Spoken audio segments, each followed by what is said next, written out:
Welcome to Dragon Ball Dissection Gaiden, a new subset of Dragon Ball Dissection that has a dubious justification for existing, wherein I cover Dragon Ball products that have a dubious justification for me reviewing them. Based on the reactions and expectations I've received since I announced the possibility of this project, I feel I should provide two different openings. So let's start with the sincere one. Wow, my very first Patreon goal has been reached, $800 per month. Thank you so much. This channel is really starting to grow into something I can make a living doing, thanks to all of you. And as promised, this video is the reward. Now for the snarky one. Oh, why would you do this to me? Why do I have to review this? Do you love to see me suffer? Okay, how's that?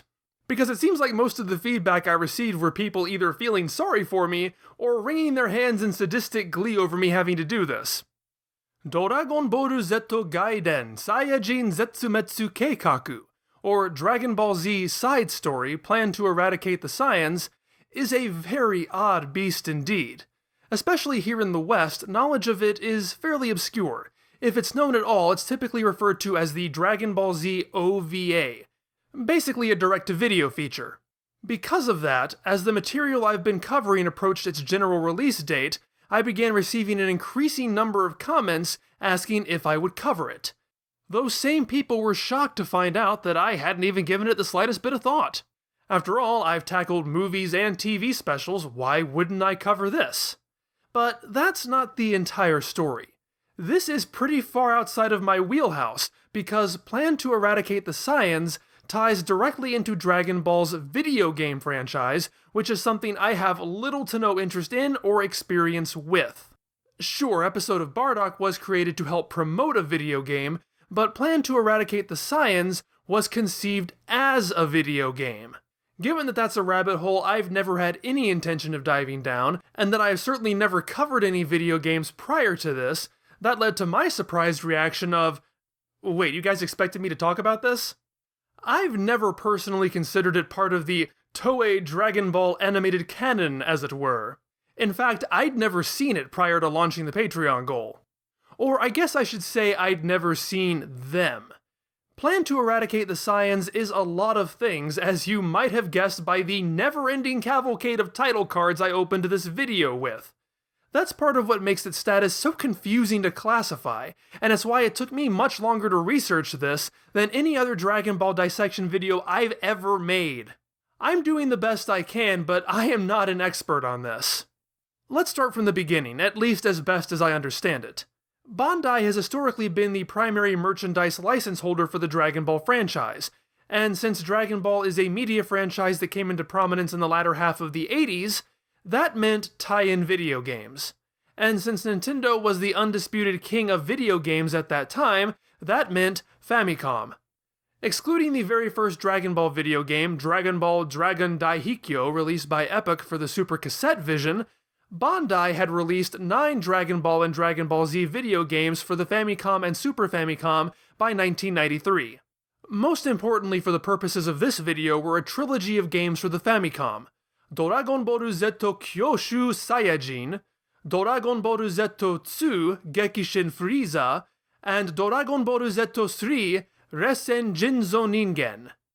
As you might be able to tell from the titles, these games loosely adapt the first 3 story arcs of Dragon Ball Z. According to Bandai designer Tanaka Nobuyuki in the Dragon Ball 30th Anniversary Super History book, after this point, Bandai ran into the same issue that Toei had narrowly avoided while adapting the Dragon Ball manga into animation during the Frieza arc. They had caught up. They had run out of stories to adapt. Actually, they'd already hit that wall at Dragon Ball Z 3, which does not even conclude its own storyline. Even though the Famicom was 10 years old by 1993 and had long been supplanted by the Super Famicom, they really wanted one last Famicom game. So despite not having finished adapting the Cell arc, the sequel to Dragon Ball Z 3 became the vaguely end-of-Cell arc themed Dragon Ball Z Gaiden Saiyajin Zetsumetsu Keikaku, the first Dragon Ball game to feature a wholly original story, unless you want to count that time Goku quizzed children with a toy phone. And I have to say, Saiyajin Zetsumetsu Keikaku is such a catchy name. In either language, it's memorable, brief, rolls off the tongue, and clearly connects to the material. That makes it all the more surprising that to write this scenario, they tapped none other than Koyama Takao, Dragon Ball Z's head writer and scribe of all the Dragon Ball Z movies. You know, the ones we typically refer to by numbers because their names are impossible to remember. Apparently, the idea of a new story in a Dragon Ball video game became such a high-profile project that Toei created a 2-part animated official visual guide to cross-promote it, the first of which released 2 weeks before the game, and the second 2.5 weeks after. Since Dragon Ball in its original heyday did not have much of a US presence, that meant nearly all of its early video games never saw the light of day over here. As such, perhaps it's understandable why knowledge of the animation was more widely disseminated than the game it was based on. There's another wrinkle that I remember used to cause confusion, but we'll get to that later. This was no slapdash production though. It featured the voice cast of the series, the game's musical compositions were recreated and used, it appears to have been primarily animated by the team at Seigasha, with Shimanuki Masahiro supervising and providing key animation for both parts. And the key animator credits read like a who's who of Dragon Ball's most prolific contributors from across its various studios: Tate Naoki, Shida Naotoshi, Yamamuro Tadayoshi. So not only are their best talents being pulled away to animate 2 movies a year, now they're doing this video game tie-in schlock? But that's the way it was back then. There was no market for collecting long-running TV shows. The series was disposable, viewed for free. The movies and these videos were the way of selling Dragon Ball animation that people could watch whenever they wanted. So what is Plan to Eradicate the Saiyans about? Quite frankly, it has the kind of plot you'd expect from the man who wrote these gems. A shadowy figure wants revenge on the Saiyans, which he carries out by releasing the poisonous Destron gas all across Earth. It's up to Goku and the others to stop the gas by seeking out the generators at various locations around the world, and then going into space to track down the real threat. And that's pretty much it. Like Dragon Ball Z Movie 8, the real draw here is in its backstory. The villain is a man named Dr. Lychee, a Sulfurian scientist who created a machine called Hachiak to draw on the hatred of his people after they were wiped out by the Saiyans. That hatred is used to create ghost warriors to fight back against the Saiyans. Dr. Lychee himself was killed, but is able to return as a ghost through this technology. Ultimately, Hachiak becomes a living being and must be defeated by the heroes. Obviously, that's not terribly deep. You can fit that blurb on the back of even a modestly sized box or book jacket. But first of all, Dragon Ball Z beat you to a Lychee-based character pun years before you came along, little missy. You'd think Koyama would have remembered that given he co-wrote one of the fake Namek episodes. But it's not terribly surprising that this character would receive a fruit-based name pun, considering that the whole Saiyan-Sulfurian conflict is rooted in the joke of vegetables versus fruits, as the names of both species are plays on those words. Likewise, Hachiak appears to be a somewhat roundabout way of saying greengrocer, that is, someone who would typically sell fruits and vegetables. Revolving this plot around the Sulfurians is a very deep cut of animated Dragon Ball lore. The backstory of the Saiyans introducing the idea of the Sulfurians as co-inhabitants of their planet until the Saiyans killed them was in Dragon Ball Z Episode 20, which aired nearly 4 years before this project came out. The content in that episode was expanded from a memo drawn by Toriyama, but never included in his own story. Plan to Eradicate the Saiyans digs into that idea further. It adds an element from Toriyama's memo that was not included in Episode 20, that the planet was named Plant before the Saiyans took it over and renamed it Vegeta. Plan to Eradicate the Saiyans also expands that by claiming the Saiyans were not natives to Planet Plant, but arrived there from outer space after the Sulfurians already lived there. I know I'm very much tempting my foot to go into my mouth by making sweeping statements when I'm bringing video games into the mix, but I'm pretty sure this story is the first significant addition to the Sulfurians since they were introduced. I at least feel fairly confident that this is the first time they've appeared or been mentioned in animation since they were first introduced. I'd say this is a more important addition to Saiyan lore than what Koyama wrote earlier that same year for the Broly movie. Well, you know, as much as you can consider this to exist in any way within any Dragon Ball continuity. I mean, this is a narrative that includes Frieza, Cooler, Tullus, and Slug returning as Ghost Warriors, and Goku compares Hachiak to Broly. More than half of these characters absolutely cannot fit into the animated storyline, and they certainly can't coexist with each other. And that's ignoring that on its own there's really no place for these events to fit. So the idea that this can reasonably be expected to be a part of any timeline is already incredibly suspect, even discounting its origin as a video game. But it is an idea that, taken on its own, has great potential. We know this for certain since Dragon Ball GT all but totally rips this off for its own storyline 3 years later. All you have to do is substitute Dr. Mew for Dr. Lychee and Baby for Hachiyak, and you get the same basic concept. And I don't think that's a coincidence. That's another reason why I decided this had some merit to be covered in Dragon Ball Dissection, because, for a video game, it casts a surprisingly long shadow. Mechanically, Plan to Eradicate the Saiyans is a card-based RPG. Let me be clear. I have not played this game. I have watched a complete playthrough of a fan translation of this game, but that is not the same as playing it. I've only played part of a card-based RPG once, Kingdom Hearts Chain of Memories. I was not impressed, and from what I've seen of this game, it's probably not up my alley either. I don't begin to claim I have any real understanding of the mechanics here, but I get the gist. Cards perform all battle actions against the unending legion of generic-looking monsters you fight. You even have to use cards to move in the field. When you get into the few dungeons of this game, which are nothing but one-tile paths, this suddenly looks like the most pathetic board game you play by yourself. Outside of that, you'll find Carding gets around, as he tends to all of the healing spots in the game, including the ones in outer space. There are several training areas where you compete in mini-games such as breaking boards, catching Mr. Popo, and unrolling scrolls. A couple of these actually do have to be completed at other points in the game, so they are useful. The fact that this narrative is designed for a video game is very important to consider. Video games, by their nature, have different narrative expectations than other storytelling media because they're interactive. Taking control of Goku, Gohan, and Piccolo as they search for various Destron gas machines is fun because you're the one doing it. You're the one figuring out where they are. But it also means a lot of the storytelling choices are dictated by the conventions of video games. For example, take the Destron gas machines.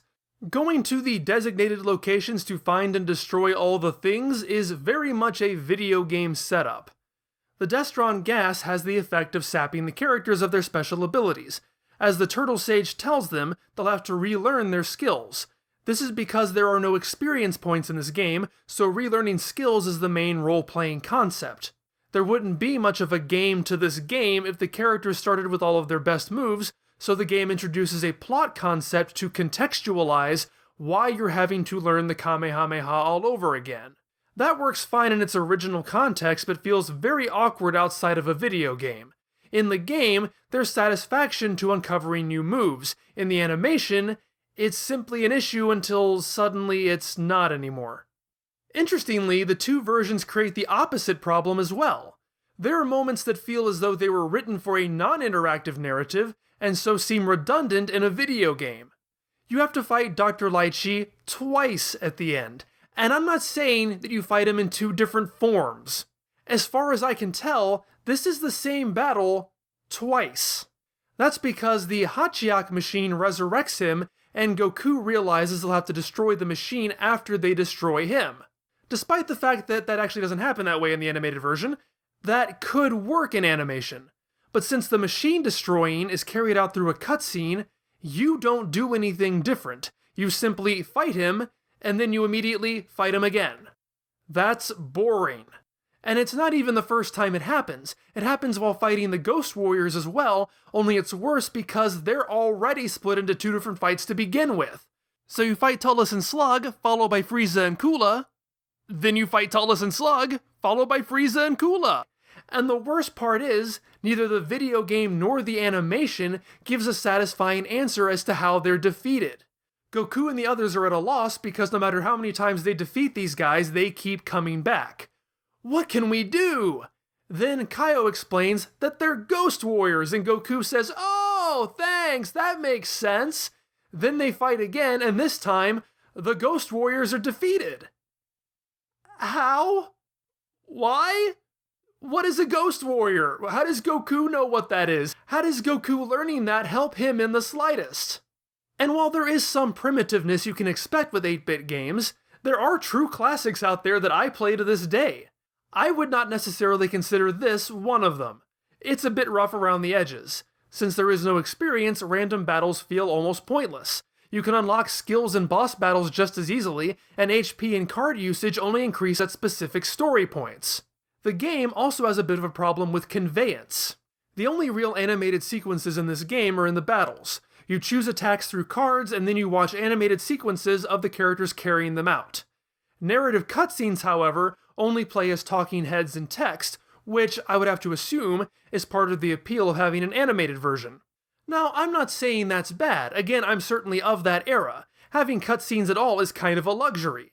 But take this example. Perhaps my favorite moment of the game is at the end of the fight with the Ghost Warriors, a stray blast from Kula completely destroys Bunbuck Isle. The heroes are devastated and resolve to bring the island back with the Dragon Balls. Because of the senseless loss of life? Of course not. It's because you can't travel to space without a substance found only on that island. After finding a few Dragon Balls, you run into Pilaf with the rest of them, except he's disguised himself as Dende and offers to summon Shenlong for you. He's only exposed when he expresses confusion at the fact that the Dragon Balls now grant 2 wishes. Not only is that hilarious enough on its own, but Pilaf uses that to his advantage. He makes his first wish to paralyze the heroes so they can't stop him from making his second wish, which is to restore his palace. Up until this point, I was totally on board with this, perhaps the best use of Pilaf I've ever seen. Gohan reassures his dad that they'll figure something out. But upon returning to the map screen, Bunbuck Isle is back. It's just there again and everything's fine. I had no idea what was going on. Was this another Ghost Warriors where simply speaking the problem aloud fixes it? For the rest of the game, I had no idea what happened. I didn't understand it until I read a summary that stated that Pilaf's palace was on Bunbuck Isle, and that's why it was restored. That is hilarious, that Pilaf's wish just happens to align with that of the heroes, but it's a joke that was completely lost on me because I had no idea that's what the joke was. Now, I do remember a brief optional scene a bit earlier wherein Pilaf expresses shock that Bunbuck Isle was destroyed. Especially given that this is a fan translation, perhaps the necessary information got lost. Or maybe the player I was watching missed a scene where that would have been explained. But I didn't even know Pilaf had a palace on Bunbuck Isle, and I'd spent upwards of 45 minutes there.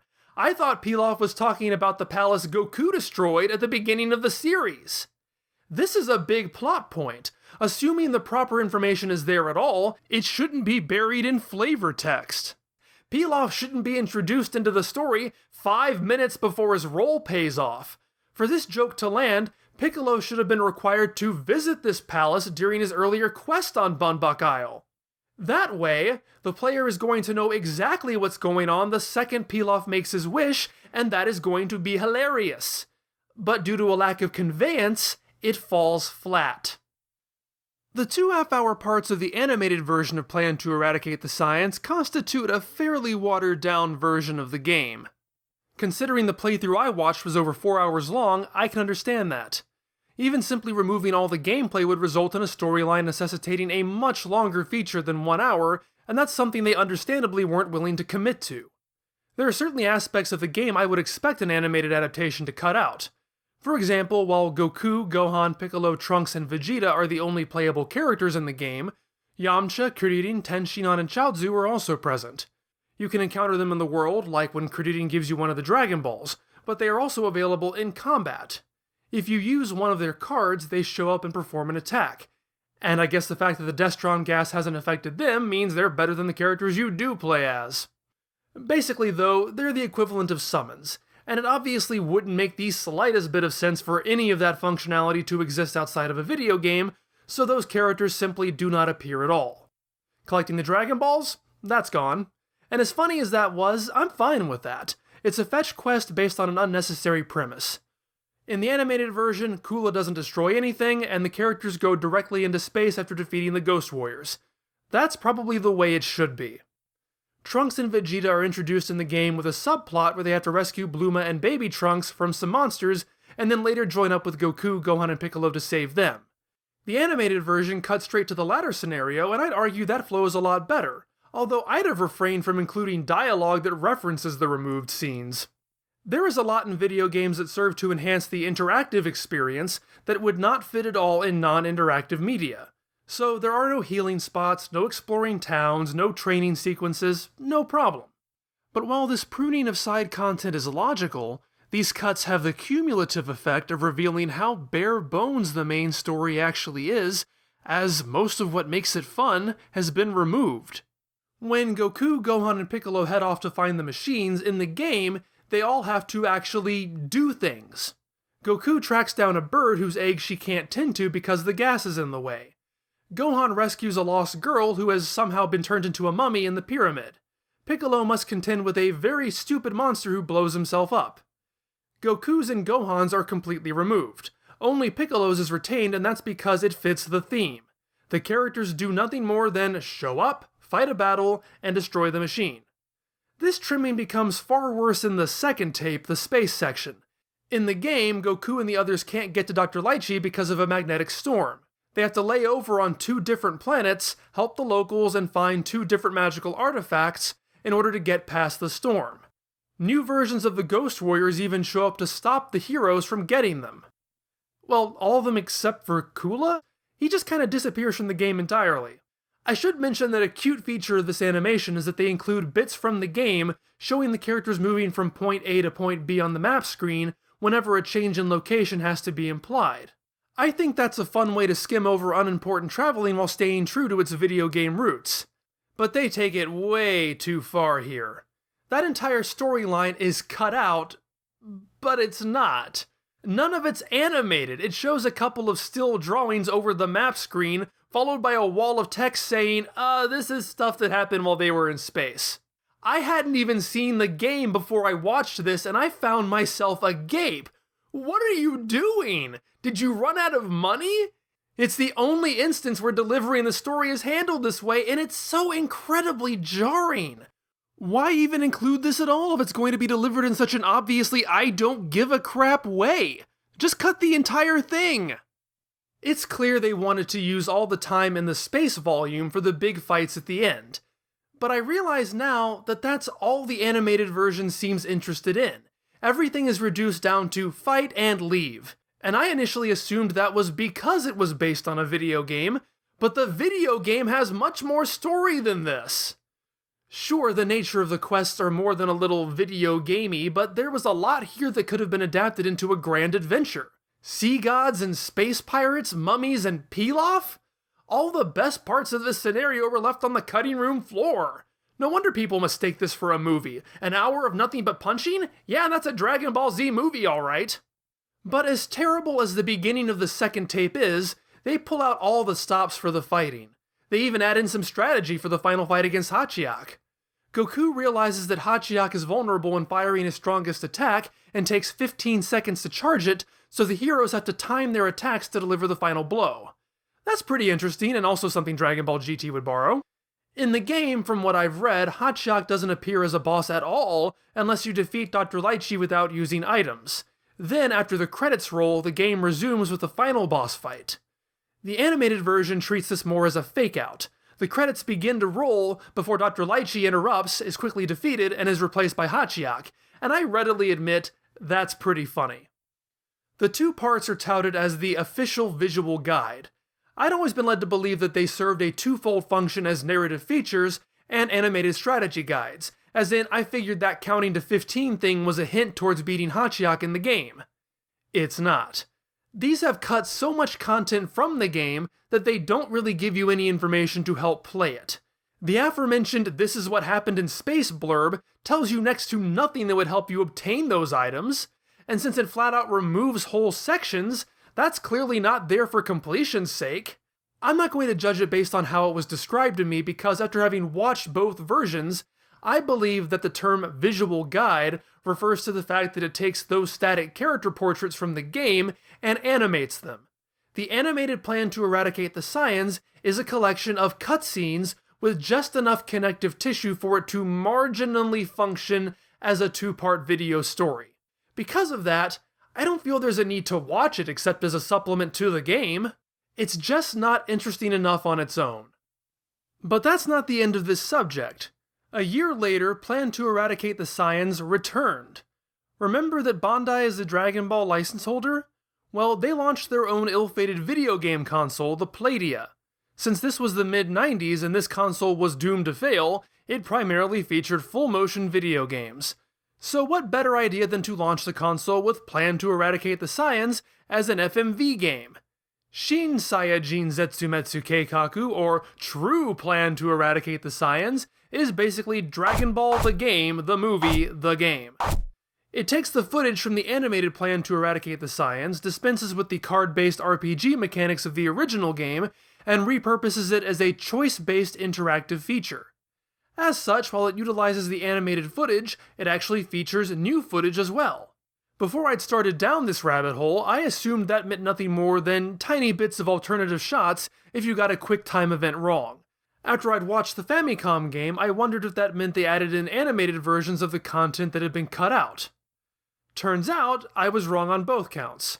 Most of the subplots from the original aren't added back in, but there is lots and lots of new stuff here. First off, like the tapes, these are actually two games, an Earth game and a space game. In the first game, the added content is cute, if a bit pedestrian. It's mostly random character cameos if you choose to explore the game locations thoroughly. But rather than Kuririn handing over a Dragon Ball, it's Tao Pai Pai running an oil rig.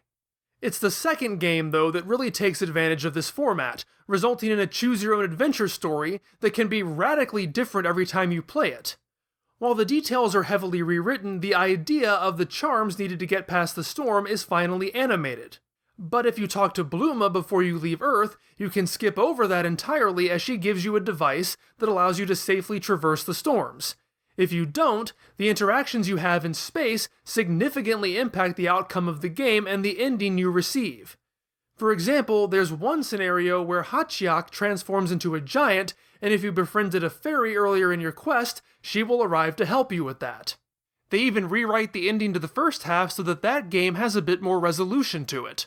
In the previous two versions, the heroes can't destroy the Destron gas machine in the Western Metropolis, and that's why they go into space. But here, they do, and the game ends. The second game opens with them finding an additional machine at the center of the Earth, which even they can't safely access, and that's what launches them into space. I figured this was a cheap cash-in with only the minimal amount of extra animation done, but there was clearly a lot of effort put forth here. Even the count to 15 thing introduced in the animated version becomes a gameplay element, so perhaps the videos work better as a visual guide for this game. This is the wrinkle I was talking about earlier because I definitely remember people back in the day thinking the Playdia games were the origin of the footage and that the video versions were a cut-down release of those games. While that's the end of Plan to Eradicate the Saiyans, strictly speaking, there is still more to the story. Fast forward to 2010 and the latest Dragon Ball video game, Dragon Ball Raging Blast 2, introduces Hachiak as a playable character. For some reason, this was a big deal despite him being a completely boring blank slate.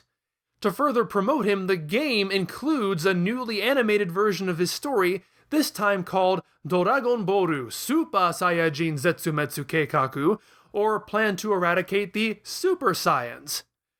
The name doesn't really make a lot of sense given that there were no Super Saiyans on Planet Plan to wipe out the Sufurians, and that the Super Saiyan form is not remotely exclusive to this telling, but whatever.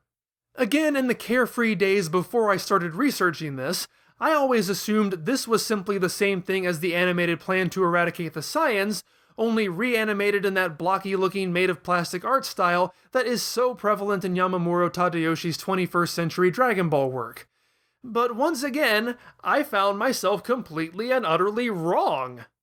Well, it does have that terrible look to it, but this is almost nothing like the original, or either video game interpretation for that matter.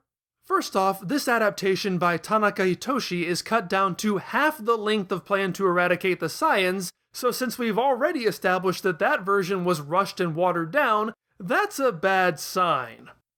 But that sometimes works in its favor because it both cuts out the more video gamey elements of it and restructures the story to better fit within its runtime. The heroes only locate one Destron gas machine, the one in the city, so all the traveling around the world bits are completely excised. Dr. Lychee's dark planet is hovering directly over the Earth, so all the space elements are cut out as well. I guess there's really not that much left, is there? They fight the Ghost Warriors, they fight Dr. Lychee, they fight Hachiak, the end. It's almost amazing. By my estimate, about 75% of the original game's events has been completely removed from this telling. That said, it manages to fix some of my biggest problems. The earlier versions of the story open with Mr. Popo telling Goku and Gohan about the crisis. They visit Bluma and Gohan tasks her to create an agent to counteract Destron gas. That makes no sense to me. I'm not sure how she can possibly counteract it when she admits she doesn't even know what it is. But it doesn't matter because it never comes up again. In Super Saiyans, the premise is redone. It's no longer Mr. Popo telling Goku and Gohan there's a problem. In fact, he's not even in this. It's Bluma who summons all of them because she's discovered the problem. The effects of the gas are much more immediate and dramatic, so everybody knows about this. That makes it a lot more plausible that she would be able to study it and cure it. More importantly, there's no longer the idiotic point of, oh, there are Ghost Warriors, now I can defeat them! No. Due to the effects of the Destron gas, the heroes are beaten. But just in the nick of time, Bluma arrives with her Destron gas counter agent, and that allows the heroes to fight back and win. It's not great, but it's a huge improvement, and it turns her exchange with Gohan into the proper Chekhov's gun it should have been in the first place. And the heroes finding themselves debilitated by the gas at a crucial moment is an adaptation of the original game's concept that works so much better than its predecessor. Rather than simply port over the game's mechanic as is, but without the satisfaction of you, the player, solving it, this version recognizes that engagement works differently between interactive and non-interactive media and changes it accordingly while still maintaining the same basic idea. What a concept! On the other hand, though, I think it's a terrible idea to open the feature with all the backstory and then have Vegeta immediately say, oh yeah, I bet it's those stupid Sufurians, they're the only ones who could do this. There's no longer any mystery, either to the audience or the characters. I mean, sure, the way Kaio dumps all of that out in the original versions is not great, but at least it's not there until the midpoint. Plan to eradicate the Super Saiyans somehow manages to make the plot seem like even more of a perfunctory prelude to the onslaught of action than it did before. There's almost nothing left but spectacle because there's not enough time for anything but spectacle. It's a Dragon Ball Z movie, but even shorter. If you want to see Frieza team up with a bunch of movie villains for about 5 minutes, well, it's here. But if I wasn't now so thoroughly familiar with where this material came from, I would be confused as to what the point of all of this is. It's just too rushed to leave an impression or make any sense as to why it exists. I'm glad I made this video. I have found this whole thing fascinating. No, not the content. The content is pretty I'm fascinated by how much more to this concept there is than I thought there was. Like the Playdia game itself, there are many ways to approach this material, and every single one is going to give you a radically different experience. From massive storytelling divergences to 3 different musical scores. I guess the content is not bad for what it is. I don't know if any of them are bad for what they are, because it's just an 8-bit video game. What can you really expect from this? I wouldn't call myself a fan, but I feel like if you have to experience this, then experience it as a video game. It's what this story was designed for. Both the Famicom and Playdia versions are superior to either non-interactive retelling, even though both of them are gameplay styles I don't care for. Or just watch Dragon Ball GT, I guess. The thing is, nobody would still be talking about this if it was just the last Dragon Ball Famicom game. But it somehow keeps coming back. That's why this has a legacy. It's just mysterious enough to be considered some form of lost or rare content, which lends it some element of prestige, but revived often enough to never be forgotten. When the question arises of how many versions of Plan to Eradicate the Saiyans the world needs, it seems the only correct answer is more.